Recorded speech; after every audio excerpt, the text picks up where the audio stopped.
Hi everyone. Sorry for that technical glitch. But good afternoon. Thank you for joining us today and for the Reading and Responding to Your Baby Project webinar. This event is co-hosted by the TOPS program, Food for the Hungry, and the Carolina Global Breastfeeding Institute at UNC Chapel Hill. As Mary said, I'm Adrienne Padella, Knowledge Management Coordinator of the TOPS program with the core group, and I will be the webinar producer for today. So before I open the floor to our speakers, just a few housekeeping notes. Please write any comments or questions that you may have on the chat box to your lower right part of your screen. We will bring up those questions during our Q&A portion. And also, if you haven't already done so, we've attached the link to the resource at the bottom of your screen to the left, so you can access it later. We will also be recording this webinar, and we'll put up that recording and presentation slides on the FSN network, and we'll send out a follow-up email to everyone that's here today. And yeah, I think that's about it. So now I'm going to turn it over to Mary DeCoster. She's our SBC Senior Specialist at the TOPS program with Food for the Hungry. Mary?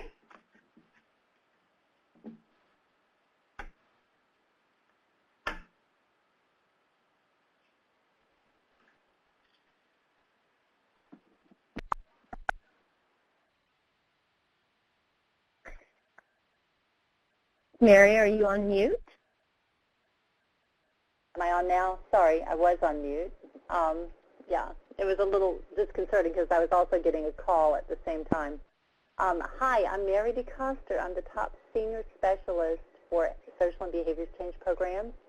And I'm really happy that we're doing this webinar. Karen Kalani and Kathy Perry did an awesome job with this TOPS Small Grant Program. It was a Program Improvement Award that they did last year, and I was really fortunate to be able to participate in one of the trainings they held in Guatemala to see what they were doing, and I was also sort of the backstop for the program. So I may chip in with some thoughts here and there, but mostly I'm going to sit back and let them present and also maybe moderate the discussion a little bit at the end. So if you are ready, I think, Karen, are you going first or Kathy? If you guys are ready, either of you can take it away. We're ready. Yes, I'm going to start. Thanks, Mary.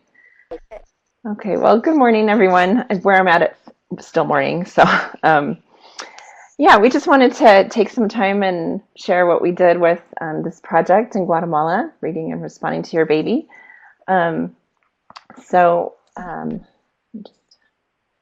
We have a short outline here of what we want to cover while we're together today. We want to go over our purpose for why we decided to do this project, a brief overview of responsive feeding. We'll go through our methodology of the how we did everything, and then our content and material development. Then we'll discuss our training that Mary mentioned, and also the results and lessons learned. And then at the end, we'll have questions. So that's our purpose today. So what we wanted to do is just to give you a little background on Guatemala. Their main issue is chronic malnutrition. It's the thing that Food for the Hungry in Guatemala is working on the most. And so everything that we do is really focused on that. And however, that said,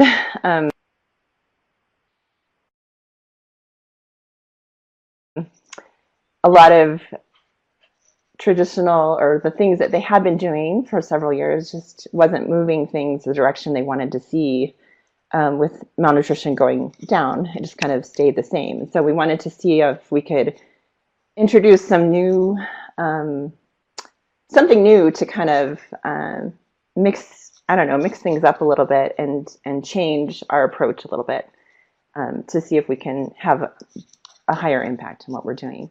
So we wanted to teach mothers, infant and behavior and feeding cues to Kekchi moms in rural Guatemala. So with the objectives of just assessing the appropriateness of the intervention. Is it even feasible with this group of women in Guatemala? And then to improve recognition of cues and then responsive breastfeeding practices, and also to improve responsive complementary feeding practices as well. So Kathy's going to give a short overview of responsive.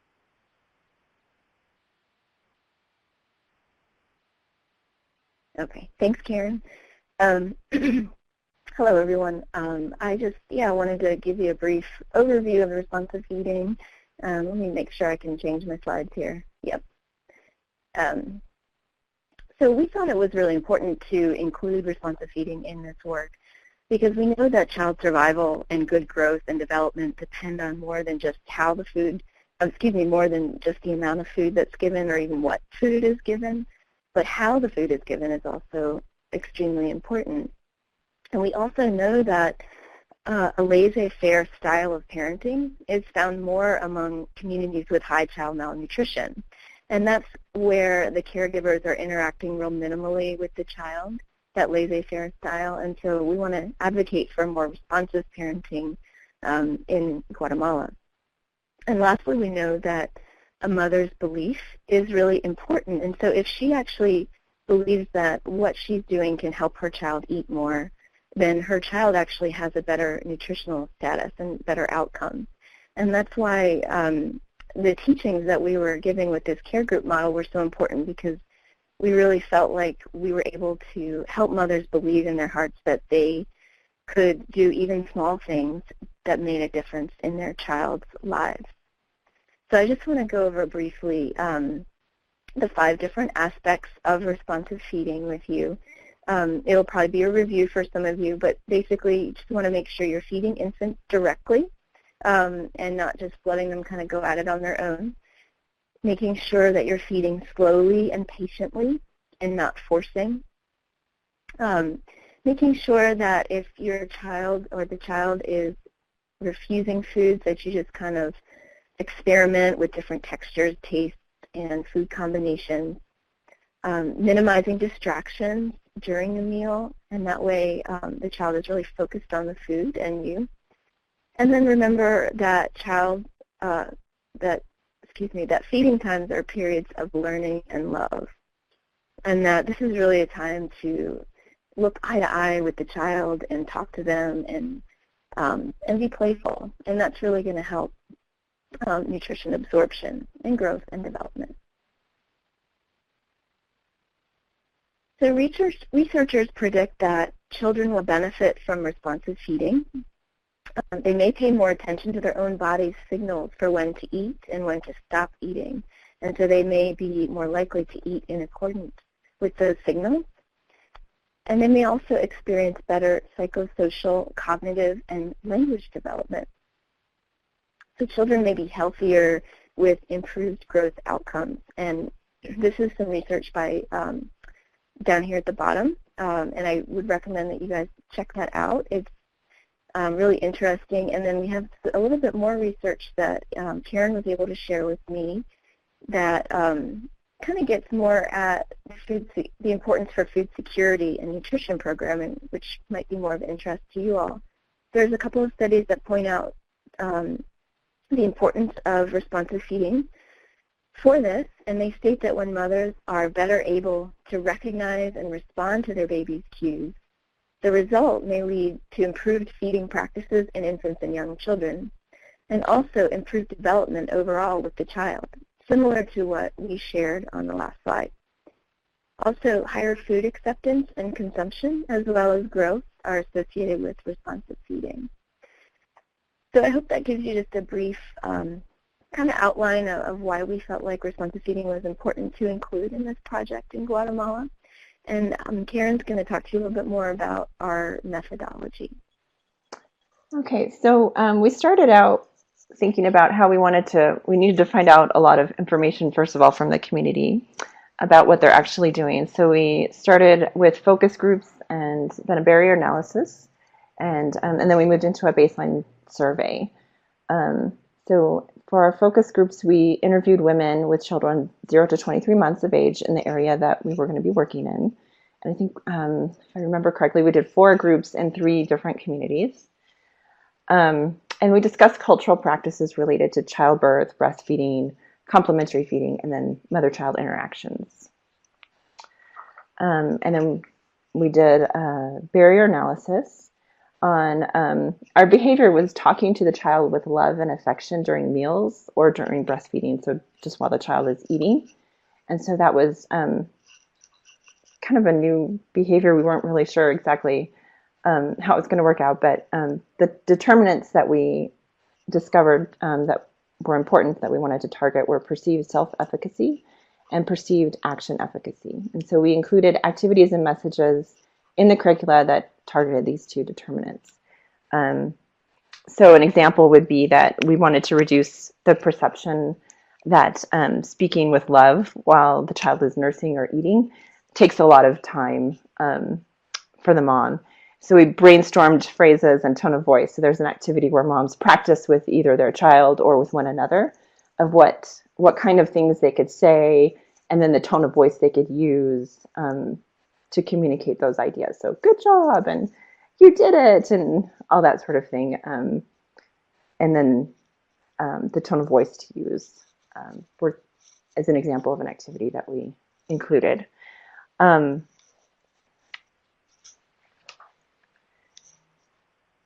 then with our baseline survey, we interviewed 148 mothers with children 0 to 23 months of age.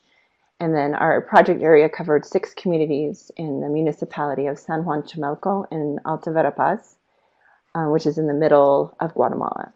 And our cumulative population of the area was about 1,400 people.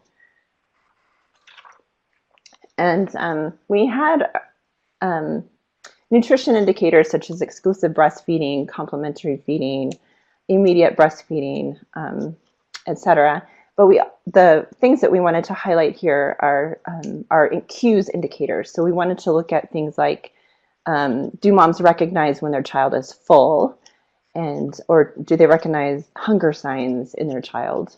So for the first 2, there were children 0 to 5 months that their mothers could recognize at least 2 fullness signs in their infants, was about 49%. And then mothers of children 0 to 5 months that could recognize 2 or more signs of hunger was 72%. And I will say that the main hunger sign that people mentioned was crying. So we'll talk about that in a few minutes. And then looking at disengagement and engagement. Disengagement is just when the child needs a break. They just need to kind of regroup, get ready for the next round of activity, and just take a rest. So moms that could recognize when a child needed a little rest or a little break from interaction was about 28%. And then the percentage of moms that could recognize 2 or more engagement signs when their child wanted to return to activity or interact with somebody was about 67.4%. So those were some of the indicators that were we just kind of made them up, and we weren't sure exactly how they were going to turn out, but those were the things we wanted to look at in the project. So like we mentioned, we use the care group structure, and so if you're not familiar with that, we have, it's a structure that's that's not very top heavy in terms of paid staff. So we have our coordinator, and then they supervise people, and then those supervisors then are looking at, they train several promoters, 4 to 6 promoters, and then each promoter is responsible for several care groups, and those are the volunteers that we teach the messages to, and then they're responsible for, in our case, 8 to 12 households where they share those messages.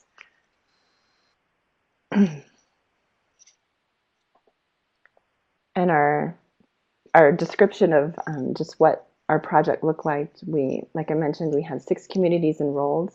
We formed 6 care groups, and then we trained 77 volunteers. And all total, we had 206 children 0 to 23 months enrolled. But we reached 936 families of children 5 years and under. So we wanted to kind of expand how many people we reach, just because many mothers already may have 2 children in that age range, or may be pregnant with another child soon to be needing these messages.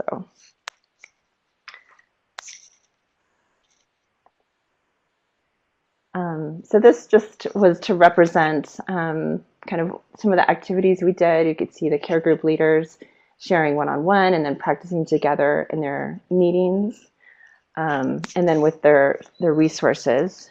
The things that the volunteers often mentioned, that they brought up several times, was just how they enjoyed the practicing together during the meeting. So they had plenty of time to learn the messages, practice together, and then build confidence. And then they also mentioned the importance of having a flip chart or some kind of visual aid to help them remember the messages, and then to also communicate those to their families. That was probably one of the most important things that they said, built their confidence and also gave them credibility among their neighbors. Problems, however, that they mentioned with the materials, just as an improvement, I guess that was their intent, was just some of the language was a little technical for them, and so they would prefer that it be a little more simplified, and then also that the materials would be in their language and catchy. But they did appreciate the images to help them remember the messages that they were teaching. So I'm gonna pass it off to Kathy again. She's gonna talk about how we develop.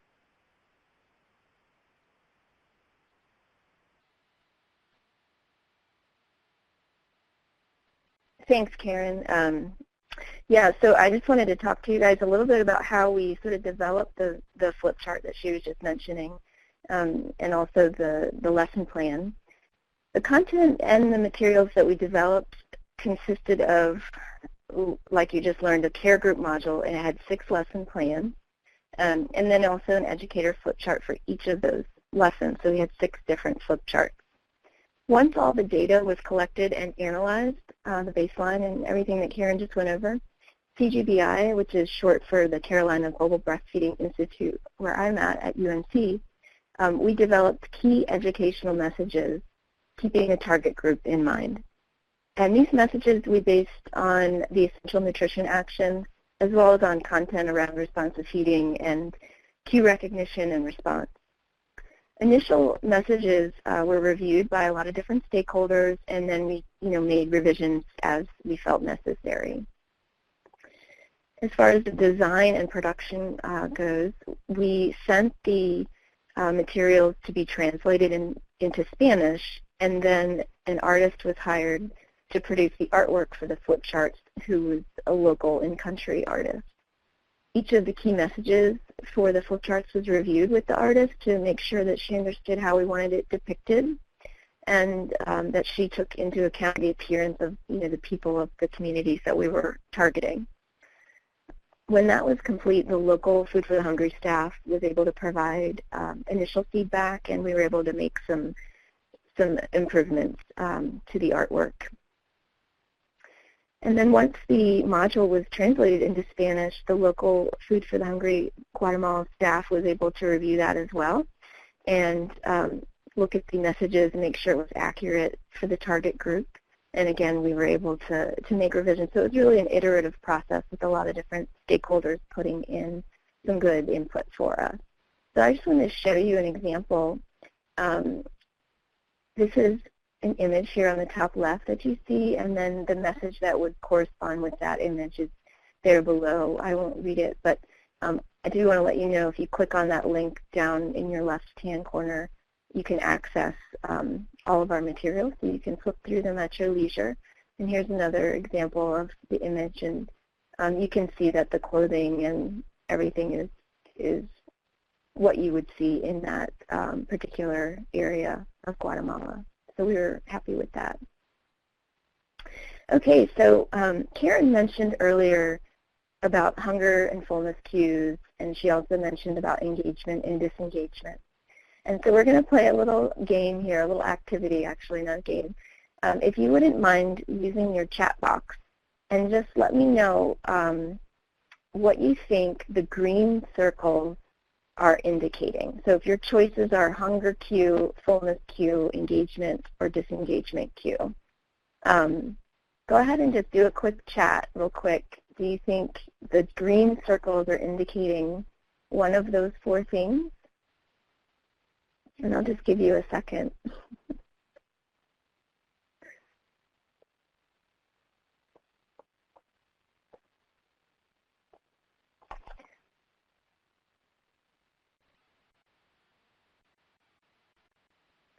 Okay, so the green circles are indicating hunger cues.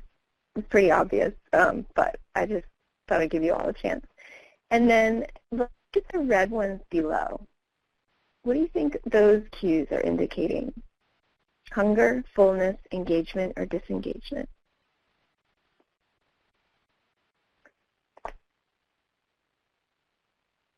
So interestingly, it's hunger again.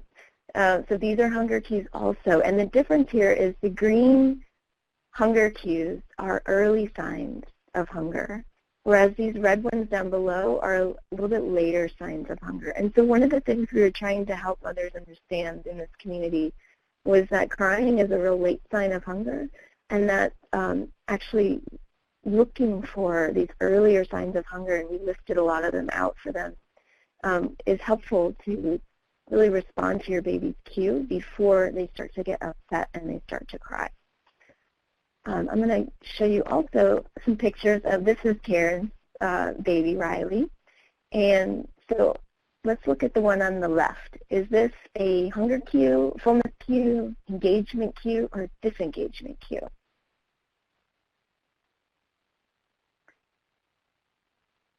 Okay, you guessed it. It's an engagement cue. So you can see her eyes. They're so bright. And she's really just ready to play. She's ready for engagement.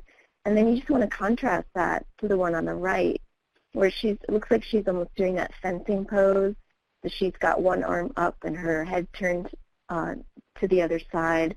And what that is, when infants do that, is basically a way for them to kind of regroup and recharge. And so they're averting their gaze, they're looking away, and they're basically telling the caregiver, I need a break, I'm overstimulated. And so we wanted to also help mothers in Guatemala understand this as well about their babies. Okay, so this is some pictures of our training that we did in Guatemala that Mary mentioned.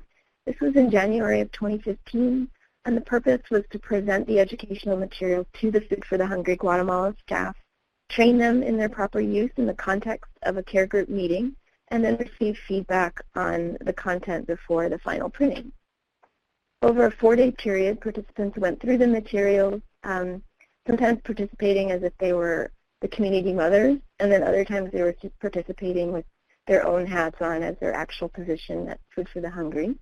So they got a lot of practice. There was lots of time for discussion, group activities, implementation of the activities in the lesson plans, and we really just tried to facilitate a learning environment over these 4 days. We asked for feedback on the complexity of the language, on art design, on the activities that were included, and other aspects of the material so that we could really incorporate their feedback into the final product, which we were able to do. So a couple of comments from the participants. One is, it impressed me to know what signs children use to express hunger and fullness. Another staff participant, what I liked most in the trainings was that children are able to communicate as young children, but we sometimes don't pay attention to their signs. So just gives you an idea, they really did learn a lot, and we were happy to facilitate this for them. Here's a picture of our full group, and I just wanted to let you know, after the training, these FH staff that you see here were able to go and meet with their respective care group volunteers every week, so that way the mothers could learn the key messages surrounding the infant behavior cues and responsive breastfeeding and complementary feeding. And they were also able to practice sharing the messages and the various skills related to the responsive feeding and the infant interaction that was used in the flip chart. The care group volunteers then held a meeting with their beneficiary mothers, where they made home visits to share what they had learned. So by the end of the module, about 75% of families with children under 5 were being contacted regularly.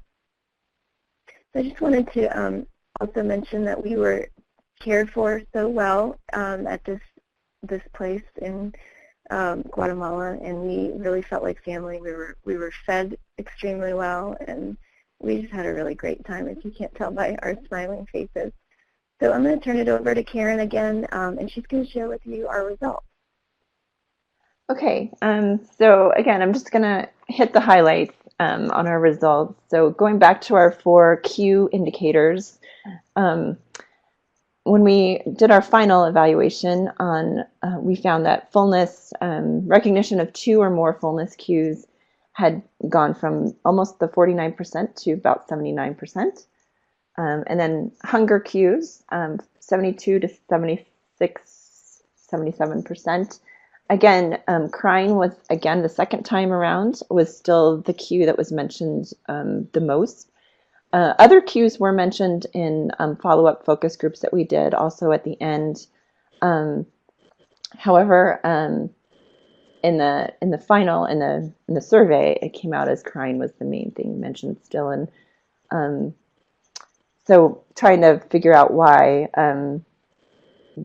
is what we'll have to kind of consider why we think that might be. I think a lot of times babies are on mothers' backs, and so they're just not seen until they actually start crying. And then in terms of disengagement, the 2 common disengagement signs, or 2 or more, we started out at about 28%, and then we went to almost 49%. And then 2 or more engagement signs went from 67% to 76%. And then when we looked at 2 or more responsive breastfeeding behaviors, again, we started out about 49% and we went to 79%. And what we mean by responsive breastfeeding behaviors, some of the things that we were specifically thinking of were touching the child, stroking their back or their face or their feet or something like that, some kind of physical contact, eye contact, or talking to them while they're nursing without being too distracting. So saying, good job, or I love you, or singing a song or something like that. And then with 2 or more, for the 6 to 23 months, mothers who could recognize or use, 2 or more responsive complementary feeding behaviors, we started at 81% and then we went to 93. So some of those activities were things like sitting with the child while they ate, giving them their own plate to eat from, talking to them, playing a game, kind of encouraging them to eat. Again, speaking with love or affection, so the tone of your voice as you encourage them to eat. Those were some of the examples of specific responsive behaviors that we wanted to see in that age group. And so we also saw some changes in our breastfeeding indicators. In immediate breastfeeding, we did see a change with immediate breastfeeding was 55%, and by the end it went to 68.5. And then with exclusive breastfeeding in 0 to 5 months, it started out at 74%, and then it went up to about 91%. So we did see some changes there. In terms of low weight for age indicators, it was 22.4%, and then it went to 20.3. And we only had, I think it was about a 4 to 5 month period of actual implementation. So, and then just the 1 module, so 6 lessons. And then getting back to feasibility, so is this even really possible in this population to teach these kind of signs and ECD messages? We wanted to see, we used a couple of proxies, and one of them was, would volunteers or beneficiary mothers actually recommend the intervention to a friend or a neighbor? And we had, with our volunteers, we had about 73% recommending the intervention. And then with beneficiary mothers, about 90% would recommend that someone in the community, friends or neighbors, receive these messages. And they mentioned people like young girls and teenagers, women who were pregnant with their first child. They mentioned aunts, sisters, so other people that could possibly be caregivers of a child. So those were some examples of who they would recommend that should receive these messages as well.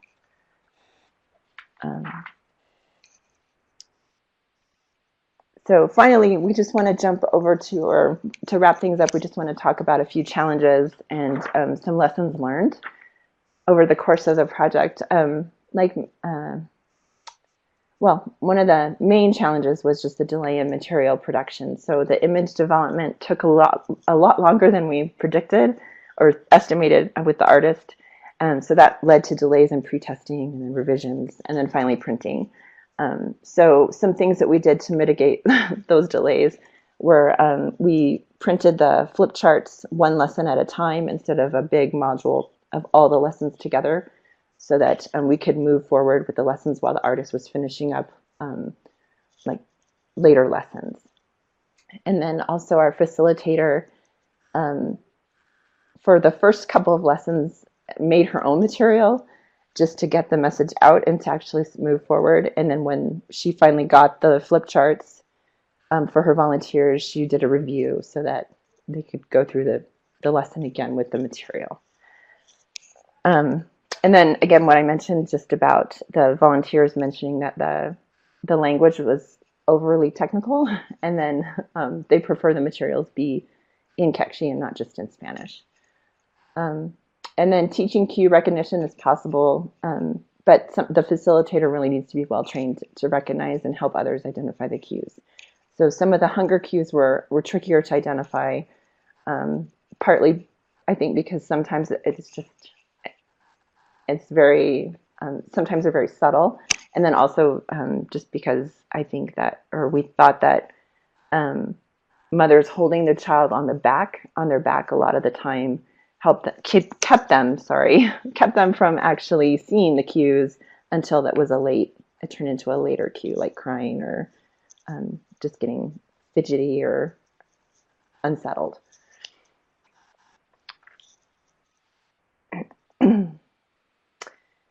And then with our lessons learned, we really found that providing training and high quality visual materials to volunteers was the key motivator and confidence builder for mothers that were working in our care groups. And it helped them just build their self-esteem as they went out and served their neighbors. And then we looked for linkages between the key messages that we were sharing and then the things that mothers already did that were considered responsive feeding behaviors. So as to build on what people already know instead of saying this is a whole new thing. So we really just wanted to add new tools and more ideas to mothers, to what mothers are already doing. And that created some openness among mothers to be receptive, just a receptivity for hearing the new messages. And then our last two was including fathers and grandmothers in the sessions can really generate interest in these key influencing groups in the topic of responsive feeding. Excuse me. We found that husbands were very encouraging their wives to attend the sessions, and in some cases with the care groups, if the mother couldn't attend the session, the father attended instead, or they attended with their wife.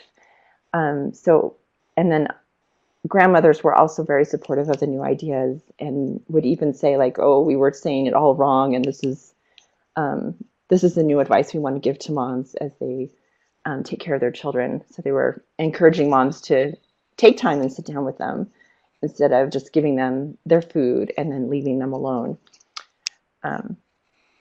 And then finally, the adoption of behaviors can can vary within the same cultural group. The communities that we were in that were further away from the municipal center were a lot more reserved in their expression of affection and love to the child. It took a little longer for them to kind of come out of their shell and actually express some of those feelings or to their child, and especially amongst each other in a group. So it just takes a little bit more work in some groups or in some communities, and it's hard to predict which ones are going to be more expressive and or more reserved. So that's what we have to share. So I guess we'll jump into the questions and discussion. So I think I'll give it to Mary to let her. Yeah, thank you so much. I enjoyed that. It took me back. So a couple of the questions that are coming in so far are about the results, and as you said, it was a really short, the top small grants are really short in length of time, so it probably wasn't enough to show great changes in nutritional status. But the two questions were, do you have information on the nutritional status of the children? That was from Lisa.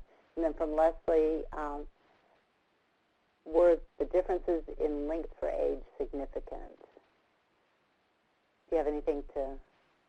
Yes, the changes in length for age, they were not significant. I don't think they didn't change at all in that time period. Just the one that I showed on weight for age.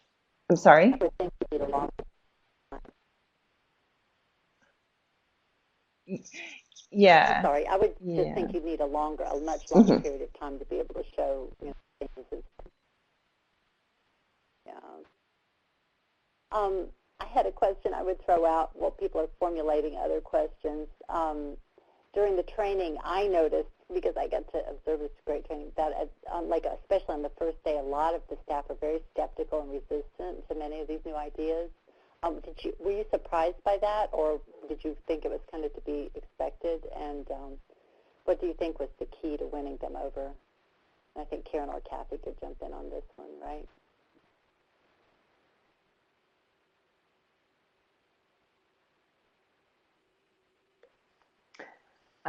Well, I'll jump in, and if Kathy wants to add something too, she can. I did think that they were somewhat resistant, or just maybe not resistant, but just kind of wondering why we're talking about this topic and why it's important. And I think what really helped them was pretending to be mothers and going through the material as if they were the moms, and then providing some time to give feedback and discuss their own experiences. Because we spent a lot of time where several of the participants were parents, and they were able to really talk about their own experiences with their own children. And I think that helped. And so when they saw just some of the new ideas, they could put into their own experience. I don't know. I think that might have helped. Kathy, what do you think?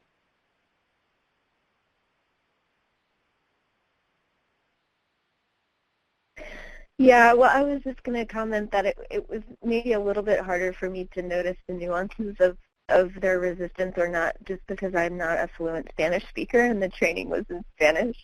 I was, hanging in there, but I did have an interpreter, and we weren't always interpreting the whole time. So I'm going to just probably decline to comment further on that. I don't know that I noticed that per se. Well, let me add to, just from my experience there, that I noticed the shift was huge in the staff in 4 days. Like on the last day, they were so enthusiastic, and as you quoted some of the things that people had said from the community, but also the staff were like, oh my goodness, I'm going to share this with my relatives, or I wish I had known this when my children were small. And they really became much more excited about it, and they could see the possibilities for just a deeper relationship with, within families, a much more loving kind of relationship, as well as healthier children and, a more satisfying relationship with their children. So I thought that was really impressive. Anna has a question. Would you please remind us what was the length of the intervention and how often did you have contact with the mother? We ran from, the first lesson started mid-February, and we ran all the way through the beginning of May. So about 3 months, 3.5 months. And it was Yes. And it was yeah, they met every 2 every weeks with the 2 weeks, volunteers is that right? and beneficiaries.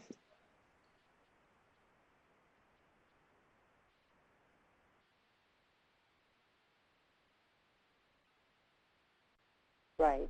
So that's kind of a typical for the care group approach. And let's see. I was also interested in how do you imagine that you or that Food for the Hungry Guatemala or Food for the Hungry in general would be using this material in the future?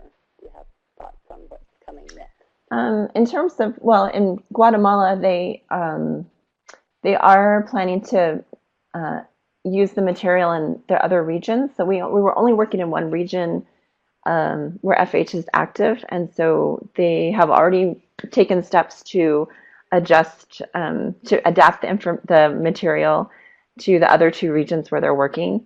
And I'm not sure if they've begun teaching the modules, but they've printed new flip charts, and they've gone back to the lesson plan. The photo of everyone that was trained included people from all 3 regions.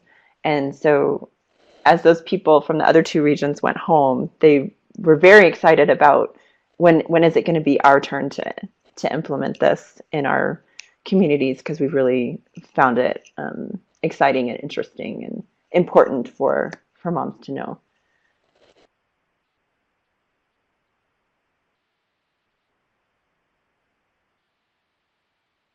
Thanks, Karen. So I want to take this moment actually to introduce Kim Buttonow, who is my new team member on the top social and behavior change staff. She's a social and behavior change specialist, and she'll be working part-time. And she said, just to comment, I had a pretty intensive new mom course prior to my delivery in the U.S., and I'm sure we never discussed this. It's too bad it's not part of our own culture either. Yeah, and that's true. I think that mothers would really appreciate that in the U.S. as well. Let's see. Then Janice Alvey says, thank you for the interesting presentation. I appreciate your comment about missing cues due to babies being carried on the mother's back. Was there any conversation about whether older sibling care also could contribute to missing hunger cues of the infants and toddlers? Great question. Karen? Actually, we hadn't talked about that. That's a very good point. We hadn't included any messages about older siblings. We had a lesson towards the end of the module about teaching other people, other caregivers, how to feed responsively. In terms of how other older siblings may miss cues, we didn't cover that topic. Well, actually, I think the question means, and many people that have a toddler and a new baby are probably familiar with this, that you're so busy caring for the toddler, will you miss cues because of feeding cues because you're so busy with the older baby? Oh, okay. Yes. No. Just as the question was. Mm-hmm. Older sibling care also. Yeah. Yeah. Yeah, not included. Well, Probably a topic, right? Or was it? Well, we did mention, involving the whole family in the meal times, and so, we had one of the images where there is an older sibling sitting at the table who's kind of also engaging the younger child in eating, and also, just like Karen was just mentioning, teaching others to feed responsibly as well. So we felt like we did get the message out about, making it a whole family effort so that the child would be engaged and not wanting to do what the other siblings are doing if they're off playing. But if everyone's at the table together, it's more of a family-focused time. The child's less likely to get distracted. Yeah, and I think there was a skit where you had, a pretty strong message about, especially for an infant that's not growing well, instead of carrying them on the back, to put them around front so you can keep an eye out for any opportunities to feed, for the underweight baby, right? That little skit. Mm-hmm. Here's a question that's come in from Lisa. Can you share a little bit about how you identified and recruited your volunteers? Sure. The communities that we piloted in are communities that FH has been working in for a short period of time. So they already had identified, they already knew who was in the households. So in forming the groups, we just formed our groups with all children under 5. And that is because FH also has a growth monitoring and promotion activity that they do in the communities once every other month. So they already knew who was enrolled in that activity, and so we took those women. That's where we went for enrollment, and then we asked about women who were pregnant and got those women also enrolled in a group.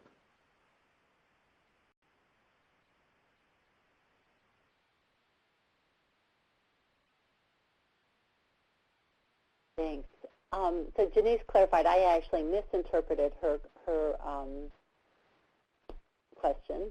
She said, that's true about also having the older kids to care for, but actually I was more wondering because I know that older siblings often care the young siblings for their mothers.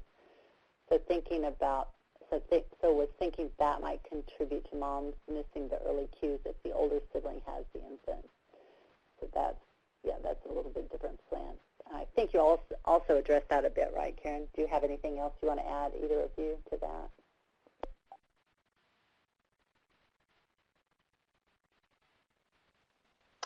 I think in the part that you mentioned. Yeah, I'm trying to think. Sorry, I just think in the part that you mentioned, Mary, where we discuss moving the child around to the front. I think that was our main message about having an opportunity to see the child and look for the cues, but we didn't directly focus on the sibling, like the sibling having the child, and therefore missing the cues possibly.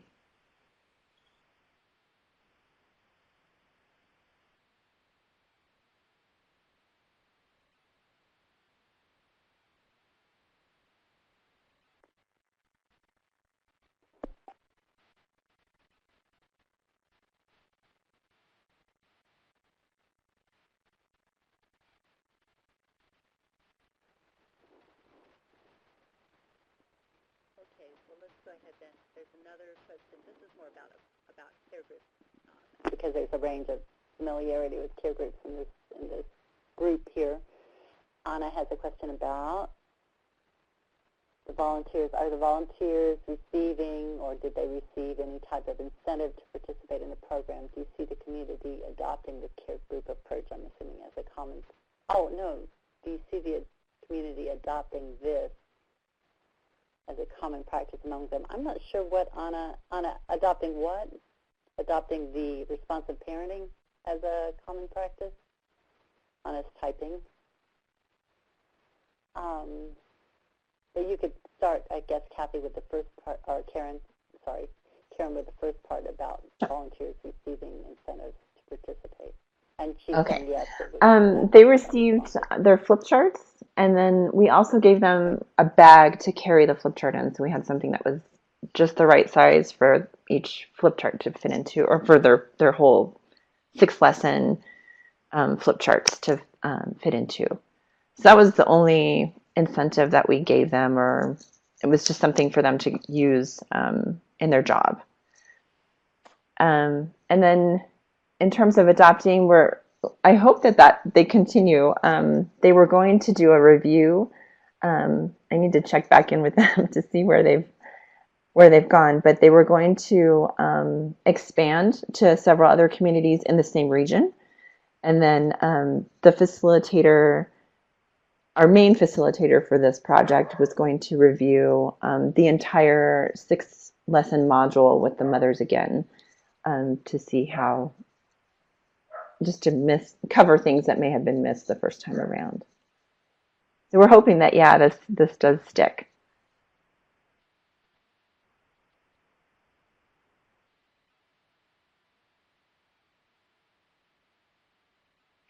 Okay, last call for questions. We're coming near the end of the hour, so we've just got a few more minutes on us, but that's great. Thanks. I don't see anybody typing, so I think that it's just time to wrap up. And thank everybody for participating. And I think Adrian has a few closing words for us, too. And thank you so much to Karen and Kathy for this presentation and for your interesting work that you shared on the website. This is lovely. Okay, Adrian, over to you. Okay, just unmuted myself. Thank you, Mary, Karen, and Kathy for the presentations, and to all of the participants that we have here today. Again, just a reminder, the recording and the presentations and the link to the resource will be included in a follow-up email to everyone that's here today, and we'll also be uploading them on the FSN Network website. So in case you missed a slide or a point, you'll be able to review that later. Alrighty, thank you everyone. And if you have any questions at all about this webinar, just contact me and I'll relay them to Karen, Kathy, or Mary. Thank you very much. Have a good day. Thank you.